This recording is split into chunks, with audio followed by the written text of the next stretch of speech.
మన ఆగస్ట్ 15, జనవరి 26, mothers day, fathers day, ఈ days ఉంటాయి చూడండి. ఈ మదర్స్ డే, ఫాదర్స్ డే, ఆ రోజు స్టేటస్లు చూస్తే ఒక్కొక్కరికి ప్రేమ ఉంటుంది. 1000 సంవత్సరాలు 2000 సంవత్సరాలకి కలిపి ఒక రోజులో చూపించేసేంత ప్రేమ చూపించేస్తారు స్టేటస్ల్లో. వాళ్ళ ఇంటికి వెళ్ళి ఆ రోజు తర్వాత కానీ ఆ రోజే కానీ లేదా వాళ్ళ జర్నీలో చూసుకున్నట్లయితే, మదర్స్ డే రోజుని చూసుకున్నట్లయితే వాళ్ళ జర్నీ ఎట్లుంటుంది చూడండి. ఇంట్లో అమ్మ వంట చేయలేదనుకో సరిగ్గా, ఏంటి వంట చేసావు, ఇయ్యనా ఈరోజు వండుకునే కూరలు నాన్ వెజ్ ఉండవా? అబ్బాయిలైతే. అమ్మాయిలైతే ఏంటమ్మా వంట చేసా అంటే జుట్టులో ఎంటికలు అన్నీ వస్తాయి. అమ్మకి బాగోలేదనుకో, అమ్మకి కాళ్ళు నొక్కడం,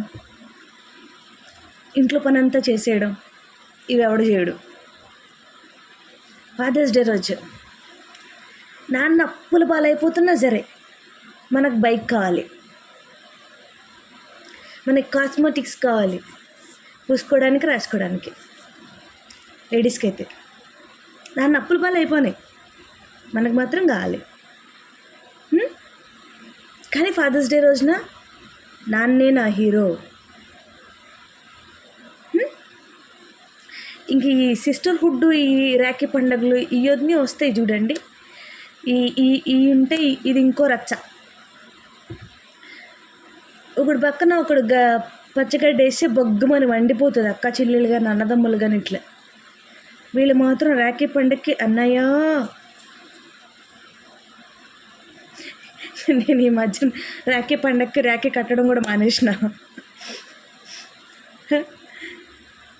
సో ప్రేమలు అనేవి ఎలా అయిపోతున్నాయి అంటే డేస్లో అయిపోతున్నాయి. Father's day, mother's day, Rakhi day, friendship day. ఈ ఫ్రెండ్షిప్ అయితే ఇంక మరీ రచ్చ. మామ నువ్వు ఉన్నవరా అంటారు. ఈ మామ తాగడానికో లేకపోతే అమ్మాయి వెనకాల వేసుకెళ్ళడానికో వస్తుంది అంతే. మామ నాకు 5 ఏళ్ళు కావాలరా అంటే సిగ్నల్ వినిపించట్లేదురా, అయిపోయాయి. సో ప్రేమలు అనేవి, బంధాలు అనేవి ఎలా ఉండాలి అంటే రియల్గా ఉండాలి. కష్టం వస్తే ఆదుకునేటట్టు ఉండాలి, మనసుకు హాయిని ఇచ్చేటట్టు ఉండాలి. అంతేగాని స్టేటస్లో పెట్టేస్తే అయిపోతుందని. అది స్టేటస్ పెట్టడం తప్పని చెప్పట్లా నేను. స్టేటస్ పెట్టు, ఖచ్చితంగా పెట్టు. లవ్ని ఎక్స్ప్రెస్ చేయడం అనేది ఒక బెస్ట్ వే. కానీ ఆ తర్వాత కూడా, ఆ ముందు కూడా నువ్వు ఎట్లుంటున్నావు అనేది కూడా ఆలోచించుకుని, నేను చేసేది కరెక్టా కాదా అని చూసుకుని అప్పుడు నువ్వు ఎలిజిబుల్ అయితే ఆ స్టేటస్లు పెట్టండి. ఓకేనా? జై హింద్.